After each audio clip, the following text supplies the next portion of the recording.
नमस्कार, मी अर्चना. श्री अन्नपूर्णा रेसिपीमध्ये आपल्या सर्वांचं स्वागत आहे. आज आपण बनवणार आहोत कढी आणि भजे. त्यासाठी लागणारं साहित्य बघूया. आपण भजे बनवणार आहोत. त्यासाठी आपण 1 वाटी बेसन पीठ घेतलेलं आहे, मीठ घेतलेलं आहे, अर्धा चमचा ओवा आणि चिमूटभर हळद घेतलेली आहे. या ठिकाणी मी हिरवी मिरची, लसूण आणि कोथिंबीरची पेस्ट करून घेतलेली आहे. यातले 2 चमचे पेस्ट आपण ही भज्यात घालणार आहोत. आणि एका बाउलमध्ये बेसन पीठ घेतलेलं आहे. त्याच्यात आपण हे मीठ, ओवा आणि मीठ, हळद आणि ओवा आपण याच्यात घातलेला आहे. त्याच्यातच आपण हिरवी मिरची, लसूण आणि कोथिंबीरची पेस्ट काढणार आहोत.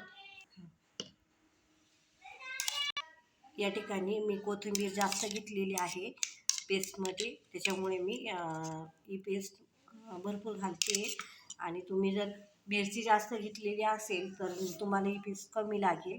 तुम्ही तुमच्या आपल्या चवीनुसार तिखट किती प्रमाणात हवं आहे त्या प्रमाणात तुम्ही चटणी घ्या. आपण पाणी घालून ही व्यवस्थित भिजवून घेणार आहोत. यात आपण चिमूटभर मोठ्या हरभरा एवढा सोडा घालणार आहोत. सोडा हा आपल्याला शेवट घालायचा आहे, जेणेकरून आपलं भजे जे आहे ते तेल ओढणार नाही. आता आपण भजी तळणार आहोत त्या टायमाला आपण हे सोडा घातलेला आहे. आपण हा व्यवस्थित हलवून घेऊया आणि दुसरीकडे आपण तेल तापायला ठेवू. आपण सोडा व्यवस्थित हलवून घेतलेला आहे. आपण तेल तापलंय का ते बघूया.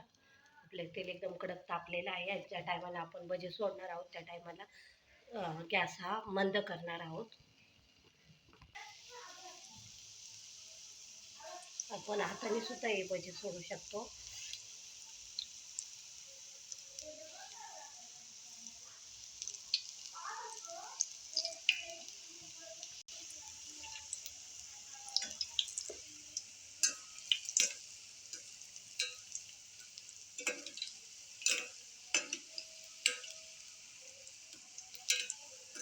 ज्यावेळेस आपल्याला भजी तळायचे असते त्यावेळेस आयत्या वेळेवर जर आपण सोडा घातला तर आपले भजी तेल हे कमी ओढतात.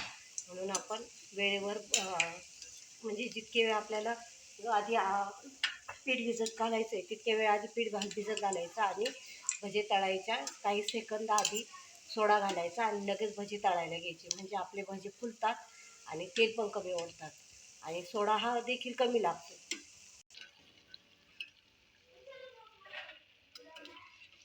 आपण भजी सोडताना गॅस स्लो केलेला होता आणि ज्यावेळेस भजी सोडून झाले त्यावेळेस आपण गॅस हा फुल केला आणि भजी तळून घेतली.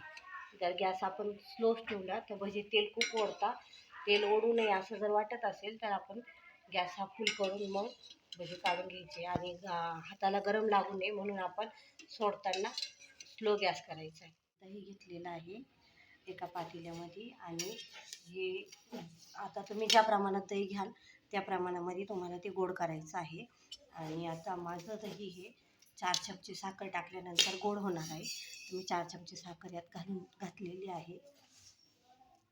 आता तुम्हाला देखील आपण दही खातो तर दही किती आंबट असतं त्याच्यामध्ये आपण साखर किती घालतो त्या प्रमाणात तुम्हाला साखर घालायची आहे. म्हणजे आपलं हे दही गोड झालं पाहिजे. भाजीला आपण मीठ घालतो त्या प्रमाणात आपण मीठ घालणार आहोत. त्या चमच्याने आपण साखर घेतली, त्या चमच्याने आपण 3 चमचे इथं बेसन घालणार आहोत.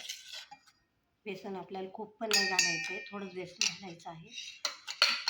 हे सर्व आपण मिक्स करून घेऊया. हे आपण व्यवस्थित हलवून घेतलेलं आहे, त्यातल्या गुठळ्या फोडून घेतलेल्या आहे. पण या ठिकाणी आपण तेल तापायला ठेवलेलं आहे. आपलं तेल तापलेलं आहे. मोहरी घालूया. त्याच्यानंतर कढीपत्ता, हिरव्या मिरच्या आणि लसूण घालूया. हिरव्या मिरच्या ह्यामधून मी अशा प्रकारे तोडून घेतलेल्या आहेत सर्व मिरच्या. जिरं, हिंग, एक हरभऱ्याच्या दाण्या भाजून घेणे. अशा प्रकारे आपला लसूण तळला गेलेला आहे. आपण याच्यात चिमूटभर हळद घालणार आहोत. हळद खूप नाही घालायची आहे आणि जर तुम्हाला आवडत नसेल तर तुम्ही हळद नाही घातली तरी चालेल. आपण जे दही साखर मिक्स केलेलं होतं ते मिश्रण आपण याच्यात घालून ठेवू.